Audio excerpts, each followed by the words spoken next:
CC ক্যামেরার footage দেখে cycle চোরকে ধরে পোস্টে বেঁধে বেধড়ক মারধর, তারপরে পুলিশের হাতে তুলে দিল এলাকাবাসী। উত্তর চব্বিশ পরগনার বসিরহাট মহকুমার বসিরহাট থানার RN রোড এলাকার ঘটনা।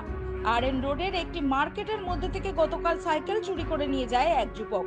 সাইকেলের মালিক সহ এলাকার অন্যান্যরা মার্কেটের মধ্যে লাগানো সিসি ক্যামেরায় ছবি দেখে খোঁজ করে চোরের এবং আজ ওই যুবককে ধরে ফেলে এলাকাবাসী। এরপর তাকে ঘটনাস্থলে এনে বিদ্যুতের খুঁটিতে বেঁধে বেধড়ক মারধর দেয় এলাকাবাসী। এলাকার মানুষের কাছে এবং সাইকেল মালিকের কাছে যুবক স্বীকার করেছে যে সে নিজেই ওই সাইকেল চুরি করেছে এবং 300 টাকায় সেই সাইকেলটি বিক্রিও করে দিয়েছে ইতিমধ্যে। এরপর বসিরহাট থানার পুলিশ এসে তাকে উদ্ধার করে নিয়ে যায় থানায়। সাইকেল কালকে চুরি করেছে, সিসিটিভি ক্যামেরায় ফুটেজে ধরা পড়েছে, রেকর্ডিংও আমার কাছে আছে। আমি মামার বাড়িতে ছিলাম, মামার বাড়ির সামনে থেকে চোরটা যাচ্ছিল, আমি আর আমার এই বন্ধুটা ধরেছি। ধরার পরে ওখানে চত্থাপ্পড় লাগিয়েছি, সিসিটিভি ফুটেজে দেখতে পেয়েছি যে এই দিন ছিল। আমি এখানে দোকানের সামনে নিয়ে আসলাম, এসে সবাই জনগণ মিলে মারছি। ওকে ও তো স্বীকার করেছে, ও স্বীকার করেছে, নিজের মুখে স্বীকার করেছে আমি চুরি করেছি। আচ্ছা।